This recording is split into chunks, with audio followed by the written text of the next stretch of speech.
There are two categories of Super Bowl participants that nobody remembers. One, the team that lost the game, and two, the team that only won one. For some, the Super Bowl is an ending. For the Pittsburgh Steelers, Super Bowl IX was a beginning. Pittsburgh, the Super Bowl champs. Chuck Noll being carried off. They're still a very young team. I would say their best years are ahead of them. A team that may not have even reached its peak, and the future opponents are going to have some trouble. Head coach Chuck Noll began preparing the Steelers for the 1975 season and their second Super Bowl about 10 minutes after winning their first.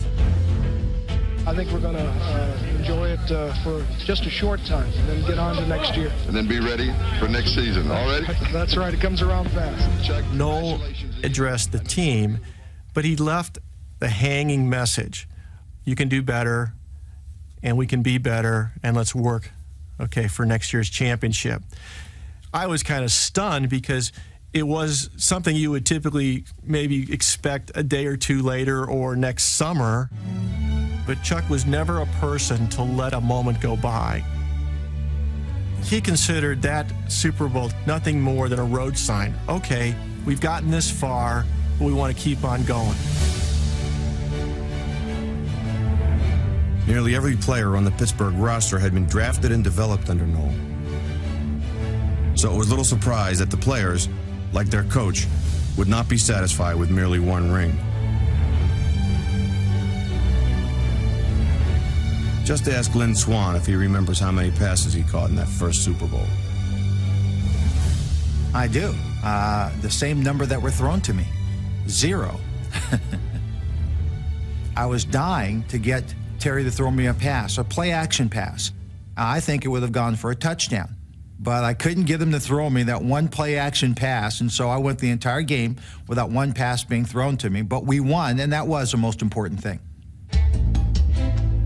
Defensive end Dwight White wasn't supposed to play in Super Bowl IX after spending a week in the hospital with viral pneumonia and losing 20 pounds. Yet, when the first bus arrived at Tulane Stadium, Dwight White was in the locker room, getting dressed, getting ready to play a football game. White played the entire game. He even scored its first points on a safety. It was a courageous performance, and one for which White still feels unappreciated because he did not appear in the official Super Bowl team photo taken while he was hospitalized. That's a real raw spot with me because I just thought that was a real insult. I mean, you look at the picture, I'm not in the picture. They did not even put my name on the photo and say that I was missing. I'm the had to get out of the hospital, and scored the first points. That pissed me off. This was a team loaded with big personalities, and Chuck Noll waded through all of them. Some people say, well, he was a teacher. I didn't look at it that way. I thought he was a great manager. I mean, he was able to keep all those personalities on the same page. We, as players, learned very early on that Chuck had these little expressions because Chuck was very consistent. The things he said in 71, he was still saying in 80. He had these things, you haven't arrived yet. If you think you've arrived, you haven't. Don't dissipate what you've accomplished this week. Don't waste away. The thing is, I don't think anybody who's really a fat cat in our team or they're going to lay down and say, hey, I'm the world's champ. They're too concerned about tomorrow. I think we're tomorrow people. We're not today people and yesterday people. Tomorrow people means that if you're satisfied with what you're doing now or what you did yesterday, then you're going to fail. Okay, so you'd say, be a tomorrow person. That's a quote from Chuck Noll, but I think it's a good analogy. Yes, I guess I'm brainwashed, particularly at that point in time. Maybe I had a concussion, I don't know. But Chuck obviously had some influence on me and the rest of the team with his expressions. You can't argue with success. We had a lot of success believing in that stuff and listening to that propaganda. You can never please him, is what it comes down to. But at the end of the day, you go home and think about it, that's what it's about. Why should you be pleased? I'm going to be pleased when I retire. I'm going to be pleased, like right now, when I'm talking about something that happened 30 years ago and turned out well. Okay, that's what he was talking about. Never were Noel's words more valuable than in 1975, when the Steelers took the field as champions and began their ascent into legend.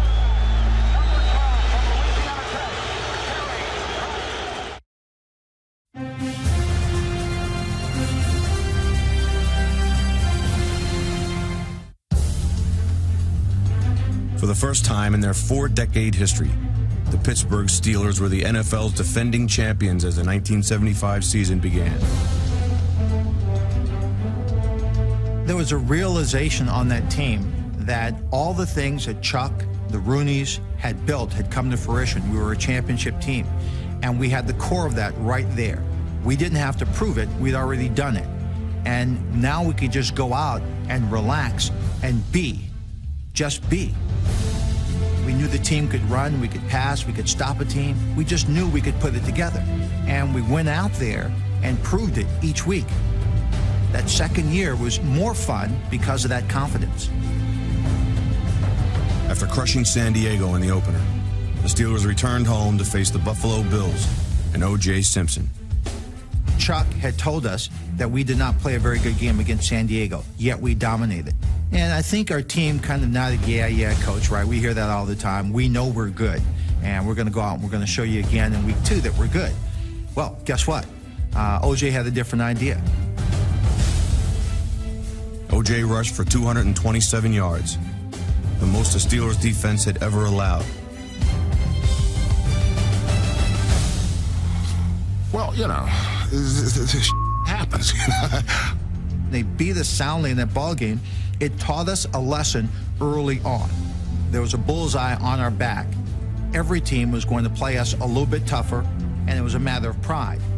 I don't know how we lost the game, why we lost the game, but what I do know that whoever's on deck the next week, you're in deep, you know what. The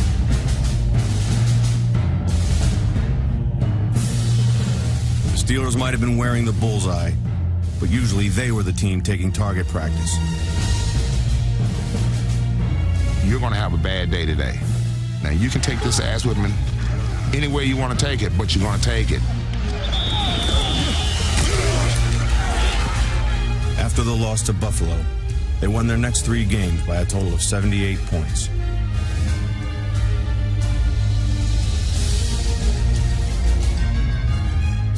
You have to continue to improve to hold the same ground. And in order to get back to the Super Bowl, we realized during the course of the season in the Buffalo game that we had to elevate our game just to reach the same place.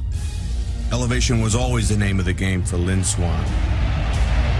Bradshaw stops short, throws high into the end zone on the near side. Cut by Lynn Swann.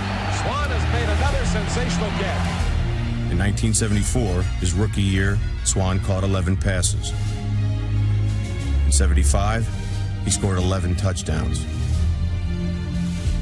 I saw Lynn play in college. I watched him on TV. Wow, look at this kid. He can play football. And we drafted him. I said, this is going to be really interesting. This kid's All-American. This kid's #1 draft pick, but he hasn't played against us. Here we go. And you come to Steeler camp back then, it's live. God bless whoever was the offensive coordinator. They decided to run Lynn on an in route. Sure enough, one of our defensive backs just pounds him. We're like vultures. We're kind of walking around, seeing if he's going to get up or not, and he gets up. We go, okay, that's good. Next day, new rule. Steeler defensive backs in training camp are no longer allowed to tackle receivers or drive them to the ground. We're going, oh, this is the Lynn Swann rule. To Lynn's credit, he wouldn't care. He would have run over the middle, full contact, which he did for his whole career. He turned out to be that kind of player. He's 5'11", 180 pounds, but he can jump through a roof, and he'll take a hit.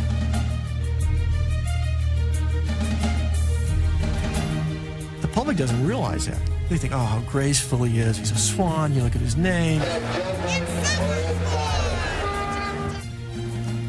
Lynn would stick his nose in there. He was like a prize fighter. My job is to go out and catch the ball. And as a receiver, if I want to be effective and good, I cannot go out and worry who's behind me when the ball's in the air. He could have played on our defense. Nobody was more pleased that he played on the offense than Terry Bradshaw, whose early years in the NFL had been a struggle. We'd go in and the Tuesday after the game on Sunday, and the defensive reel would be this big. The offensive reel would be about that big, you know, because they were 3 and out, and Bradshaw was terrible. He was bad. The emergence of Swan and fellow second-year receiver John Stallworth, number 82, was transforming the Steelers and their quarterback. A quarterback has to have a certain level of confidence that his receivers are going to make a play. And I think Bradshaw was there, that he felt like he could put the ball out there and we could make a play. Long ball, far side. There goes Swan. Double coverage. He takes it for a touchdown. The offensive reel started getting bigger, and the defensive reel started getting smaller. And the Super Bowl champions kept getting better. Bradshaw back looking for Swan. There it goes. He takes it. Oh, was that a beauty?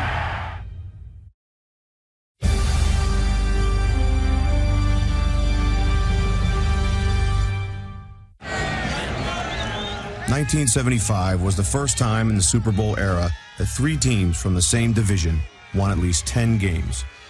The Steelers, the Cincinnati Bengals, and the Houston Oilers.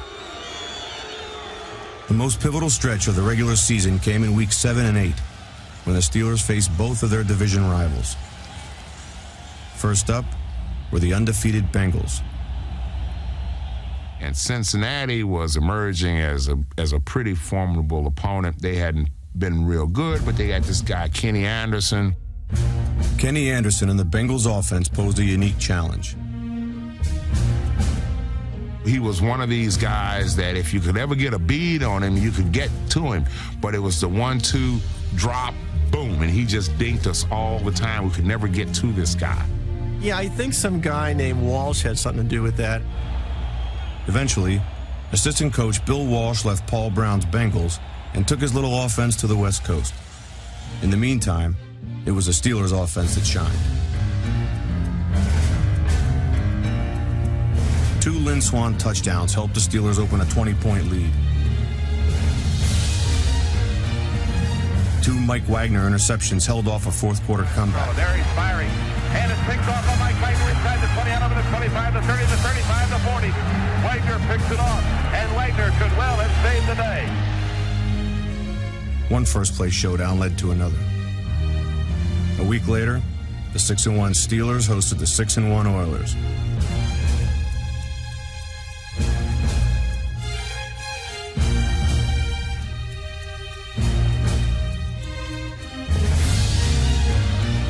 With the game tied in the final minutes, the Steelers took their place atop the division.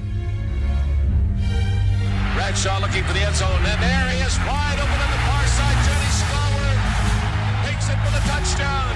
Stallworth, second-year man from Alabama A&M. If there's one statement that I think broadly applies to that 75 year, we knew what it took at that point. And I think Chuck had a statement, whatever it takes. And we bought into that. We bought into it big time. Of all his little sayings, whatever it takes was Chuck Noll's favorite. That was a comment that used to pop out at least every couple weeks. He might throw that out, whatever it takes to motivate us, or he also might use it as an explanation. Chuck was always really kind of short with the media, like, well, whatever it takes. In 1975, it would take a nearly perfect regular season just to win the division. Running back Franco Harris led the way, rushing for more yards than anyone but O.J. Simpson.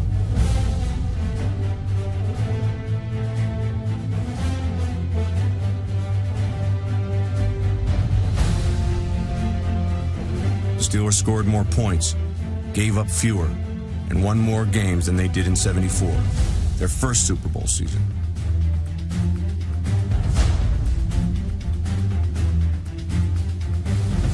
It's an interesting intangible, and I don't know what it is, but it was there. The attitude and the optimism and the determination, you could feel it. You could see it in everybody's eyes. We were going to find some way to win. It was just like, we got business to do. Let's get it done. Together, the Oilers and Bengals went 21-3 against the rest of the NFL. Against the Steelers, they went 0-4.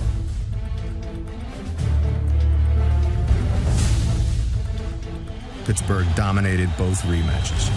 Gives it to Franco, straight through the middle. Franco's in the end zone. They don't even knock him down. The Steelers won 11 straight games, finishing with a 12-2 record in the AFC Central Division title.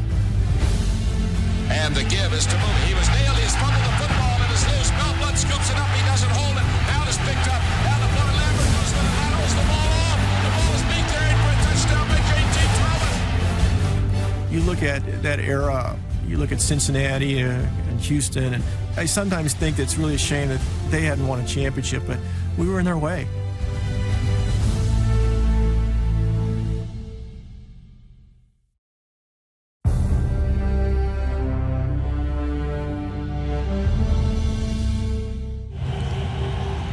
In 1971, the Steelers selected Mike Wagner, a safety from Western Illinois University, in the 11th round of the NFL draft. Wagner's ambitions were modest. You know, if I can make the taxi squad the first year, and maybe by my third year I might be a starter, you know, and kind of plod this out like I was taking college courses, and all of a sudden I'm starting my rookie year and being thrown at it. It was a shock. Injuries forced Wagner, number 23, into the starting lineup in the first game of his rookie season. He remained there for the rest of the decade, intercepting 36 passes and quarterbacking the secondary of maybe the finest defense in pro football history.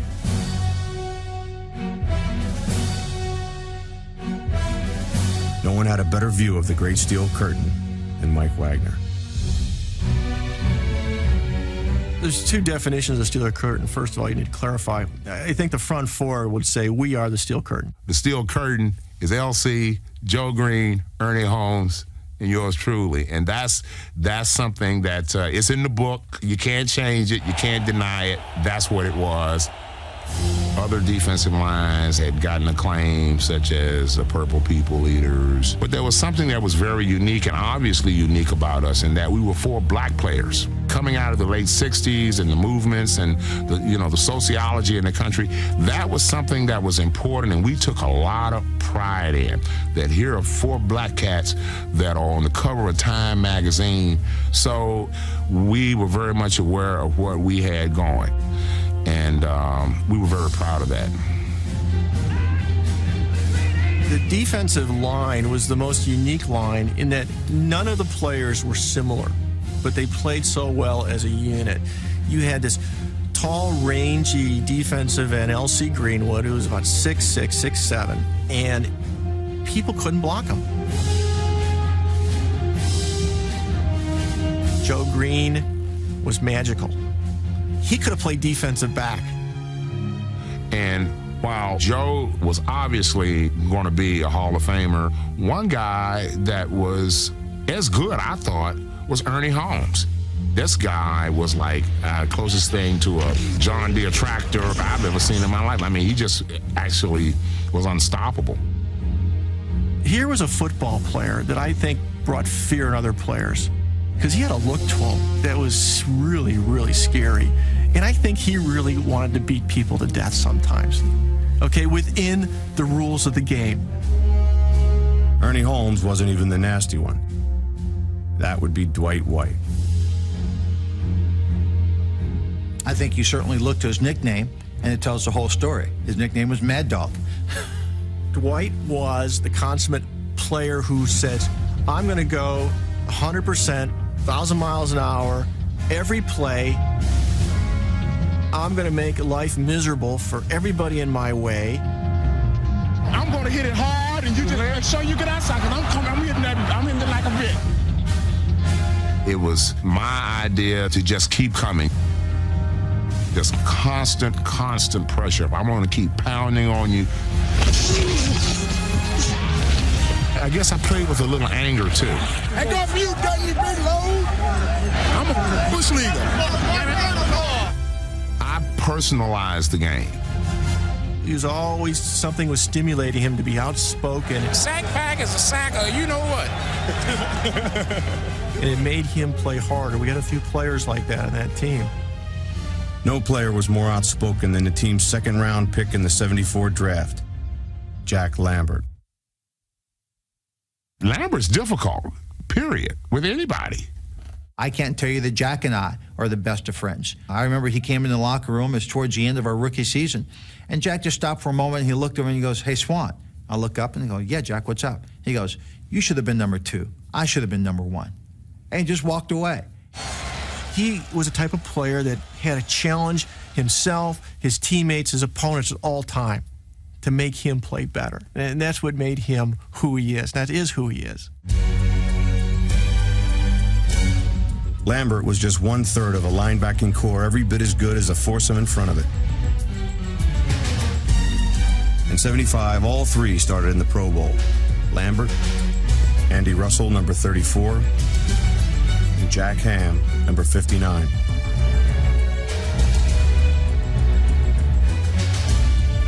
In all, 8 of the Steelers' 11 defensive starters made the Pro Bowl. Cornerback Mel Blount, number 47, who led the NFL with 11 interceptions, was voted team MVP. There was a game, I remember one game, I did not have to make a tackle. I was a strong safety with run support. I didn't have to make a tackle the whole game on a running play. I think I only fell down like 3 times the whole day. I wanted to play football. I wanted to hit people. I wanted to be involved in plays. It was like the team was so good sometime in front of me that I was envious. Everybody wanted to make the play, but they were disciplined to realize that it's a team defense. I don't want to offend Dwight and Ernie and Joe by assuming that I don't respect their Steel Curtain name, but I think we all are the Steel Curtain.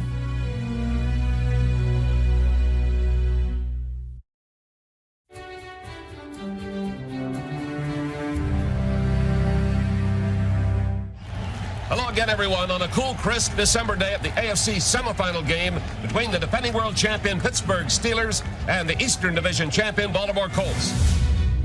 The Steelers didn't look like defending champions. They turned the ball over 5 times and trailed the Colts late in the third quarter.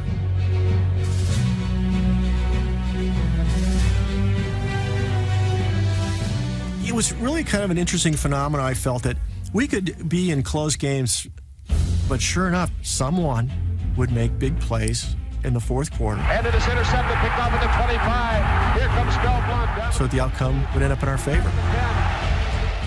Hand off. Gary Baraki fly off the right side. Second effort down into the goal line. He's in there for a touchdown. Right on cue, the Steelers took over the game. And right on cue, the big play sealed it. A fake by Jones. Ball knocked out of his hands, picked up by the Steelers. Andy picked up that ball, took off, looked like he was going to sprint to the end zone, and the bear just got on his back. He was getting slower and slower. Sports Illustrated called it the longest, slowest touchdown ever witnessed. I was on the ground when Andy got the ball. I caught Andy, passed him, and blocked for him. The guy was running like a 39 Chrysler, you know. Burt Jones was actually blocked 3 times on that one play. He gets blocked, he gets up, he catches Andy, he gets blocked and knocked down again. He gets up, goes after Andy, and gets blocked a 3rd time by the time Andy Russell gets to the end zone. Great football teams find a way to win even when they're not playing their best. That playoff game was like that. We know we can play tough combined football. We know we can pretty much stop any team in the league. And it's just a matter now is if we can continue to The next opponent was a familiar one. For the fourth straight season, the Steelers would meet the Oakland Raiders in the playoffs. It was a rivalry already etched in NFL lore, and it was escalating every year. In '72, the Steelers won. In '73, the Raiders returned the favor. And in '74, the Steelers clinched their first trip to the Super Bowl on the Raiders' home field. The Raiders were a good football team. They were a darn good football team. When I look back and really think about it, they were the closest things to us. Those games were just tough games. You started getting revved up and cranked up and putting your mouthpiece in on Monday. They were our arch enemy. Lynn Swann had been a target for the silver and black since the moment he donned the black and gold. They were going to take shots. We knew that. Why? I don't know. If it was something they were taught, if it was just in the mind of the players, I don't know. I don't think I was totally prepared for the headhunting. Matter of fact, I know I wasn't. I didn't think it would get to that degree or to that level, but it did. There would be one more subplot to the AFC Championship game: the sub-freezing field conditions. Weather had been bitter the whole week in Pittsburgh. It had snowed, and they had actually put a big tarp over the field and tented it.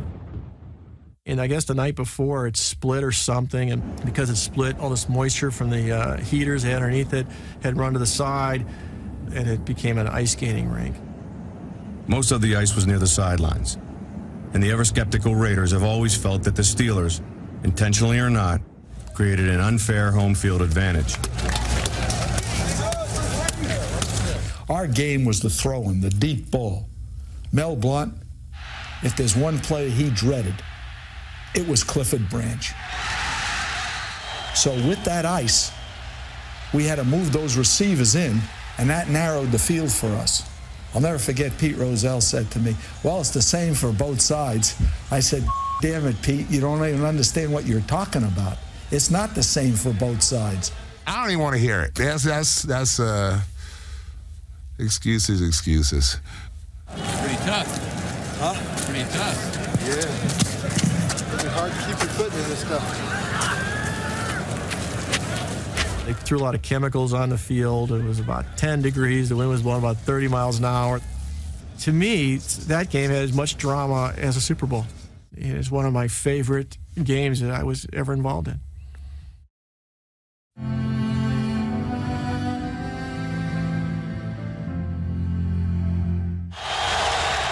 It was a championship game unlike any other. The NFL's two toughest teams doing battle on a sheet of ice. It was very hard to throw the ball accurately. It was very hard to hold on the ball. Your hands were numb. You know, there was balls being dropped, being fumbled, being intercepted, being bobbled all day. The Steelers and the Raiders scored a total of 3 points in the first 3 quarters.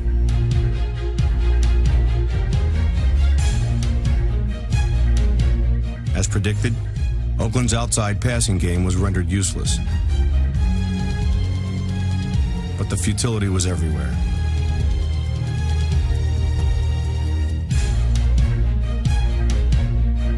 The two teams combined for 13 turnovers, 8 by the Steelers. The most heated rivalry in the NFL was stuck in a deep freeze. I take this sticky on my hands, man. My fingers already froze. This is not going to be easy, gentlemen. This is a dogfight, last man standing type of thing.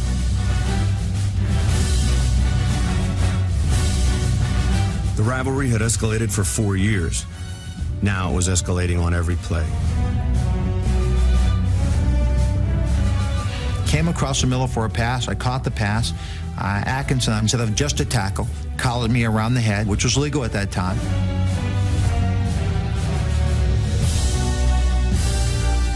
Fumbled the football, and then I was out. I was out of the ball game. and in the locker room, and later on, in an ambulance going to the hospital.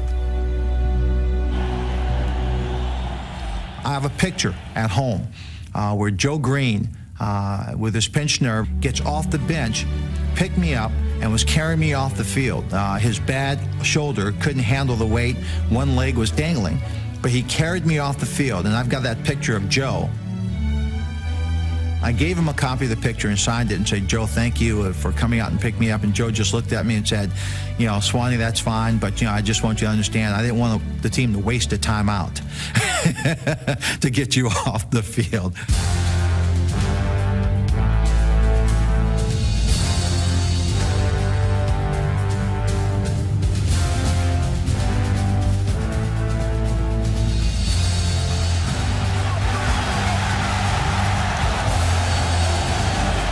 Let's get to 6.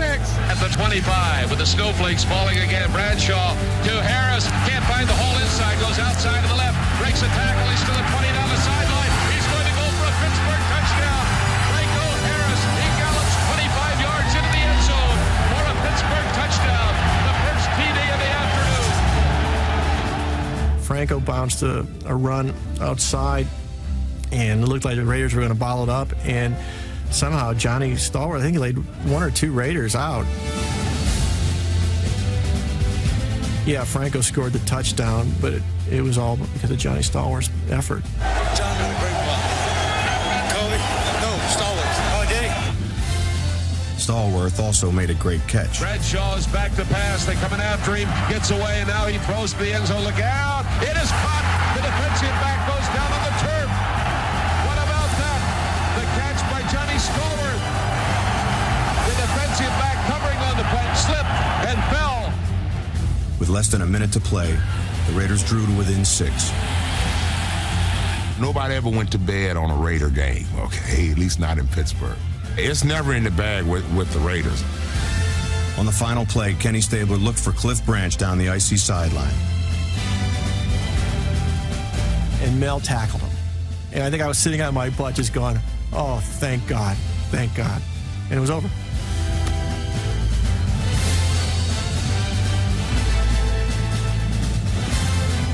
The Steelers had committed an astonishing 13 turnovers in 2 home playoff games and won both. They were back in the Super Bowl. Whatever it takes.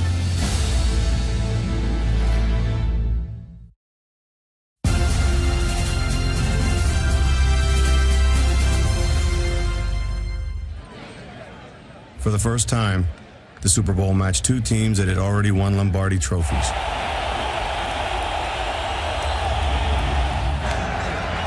Let's go, Joe. Let's go, T, baby. The pregame talk centered on the health of Lynn Swann. I did not think I was going to be able to play. I was certainly unsure. Had never sustained a concussion of that level. I was in the hospital, I think, for 2 or 3 days. Wasn't catching the ball extremely well at practice. Frankly, my confidence was a little bit low. And the doctors essentially left it up to me as to whether or not I felt like I could play the game. And later on in the week, I picked up an article, and Cliff Harris makes a comment about how physical the Dallas Cowboys are. And that ticked me off. Nobody can tell me I can't play this game. And so I took the challenge. Swann was not the only Steeler who would be challenged. With Staubach, the quarterback, taking the ball, faking, he's back to throw. Staubach straight down the middle, open man at the 50. He's got him at a 5. Touchdown, Dallas Cowboys. And Staubach hit Drew Pearson. The Cowboys scored on a play which we had studied, and I said, geez, I think this play is going to happen. This is a formation, and I'm trying to check out of it, and it was very noisy, so I wasn't comfortable that everybody was getting the check, so being a safety, I decided to play it safe, and I just backed up. Mike Wagner's cautious decision resulted in the only first-quarter touchdown allowed by the Steelers all season.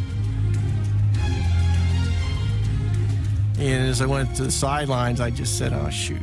I said, that was the play, screwed up. if they do this again, I'm not going to hesitate. I'm going to go.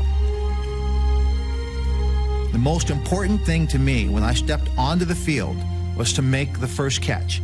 I had to make that catch. I don't care where the ball was, I had to catch it. And back goes Bradshaw to fire to the near side, and it made the interception. Sweeping forward was Liz Swan, and they roll a good catch at the Dallas 16-yard line as Swan beat the defensive back Mark Washington on a great play. That sideline catch, I was actually looking down, and I'm going, how do you do that? How do you do that? Yeah, it probably in all rights it shouldn't have been thrown to me. Mark Washington, number 46, excellent coverage, excellent position. Once I had that catch under my belt, I was back in the ballgame. Swan's soaring catch was a work of art. His levitating leap was a masterpiece.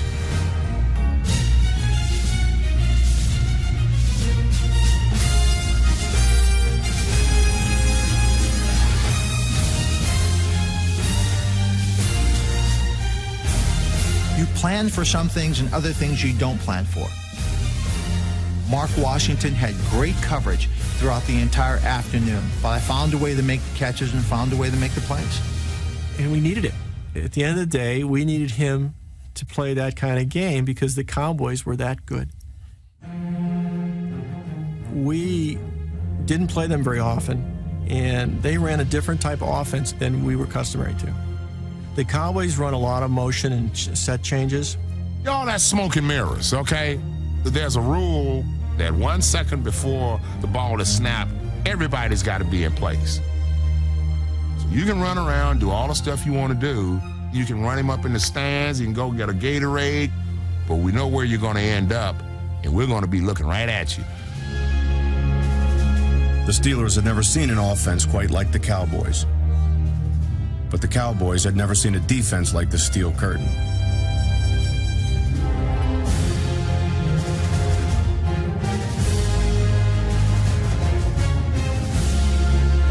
The Steelers sacked Roger Staubach 7 times and dominated the game.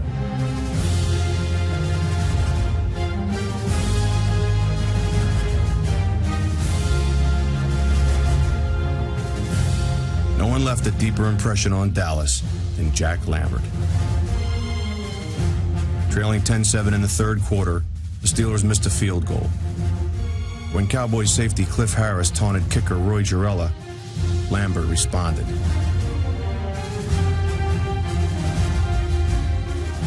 I thought that was right on time, and I'm glad Lambert did that. I think the message sent was thunderous. No one's going to intimidate any of the Pittsburgh Steelers. And if you don't understand that, we're going to show you that. It helped further define what Pittsburgh Steeler football, Jack Lambert, is all about. It was the right thing to do. It was the right thing to do. And I don't know what Cliff was thinking. 2 mistakes, one pregame, one during the game. Wagner did not make a second mistake. They get in this formation, they start running these motions. You know, I said, damn it, here's the play. I think they're going to run the play. And so I just started running, and sure enough, Roger didn't even look. Staubach, cool as a cucumber, lines them up, bringing a man in motion from wide right to left. Staubach, double fake, drops back and throws down to the middle. Intercepted, picked up by Wagner. He's coming over to 15 and 10. He's down to the 6-yard line. Wagner's interception helped the Steelers take their first lead. As usual, they'd save their best for last. Bradshaw's back, he wants to throw. Now he fires for the bomb. And Lynn Swan going for it. Swan pulls it in for a touchdown. Lynn Swan beat his man on a bomb. Swan got a step beyond Mark Washington, who's been on him all afternoon. Swan's touchdown came at a heavy cost. I believe it was Larry Coles. Just as Terry released the ball, he stuck his helmet right in Terry's ear hole. And I see Terry down. I'm going, he's in the end zone? I'm going to run out there and see if Terry's all right. His eyes were kind of rolling around pretty good. He didn't have a clue what was going on. Bradshaw was forced to leave the game, which left the Steelers in a bind. A Dallas touchdown cut the lead to 4. With backup quarterback Terry Hanratty in the game, Chuck Noll made an unusual decision. On 4th and 9 at the Dallas 41-yard line with 1:28 left in the game, the Steelers ran the ball up the middle instead of punting, giving the ball back to the Cowboys near midfield. That's one of those situations where you say to yourself, what the heck? And then you go, oh, what the heck? This is great. You've basically just been told, I believe in you, and you guys are going to win this game for us. You don't need any extra yards. Just go out there and do your thing, is basically the message without it being said.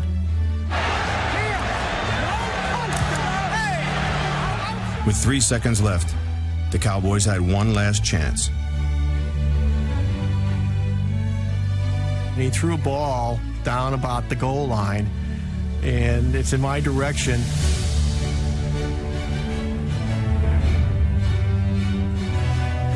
And it went off my finger, and then I panicked. And I came to the ground, and I looked back, and Glenn Edwards had caught it. I go, oh, thank God. And then he starts running out of the end zone. And I'm laying there going, what's he doing? Glenn, stop. Run out of bounds. Fall down. But there was nothing left to worry about, and nothing more to prove. The Pittsburgh Steelers were Super Bowl champions again. The man who didn't think he could play became the first wide receiver ever named Super Bowl MVP. Last Super Bowl, I didn't catch anything. You know, in this Super Bowl, I caught 3 or 4. I don't know, I caught 3 or 4 catches, and hey, you know, I just loved it. Had a great time. All right, what is that you're holding right there? This is a game ball for the Super Bowl. It's all mine. That back-to-back win legitimizes you as a champion. Now, what do you do for an encore? When you're ready for next year. Even the second championship was not going to be enough. You know, the follow-up story to this one would be, you know, what happened the next year and the next year and the next year.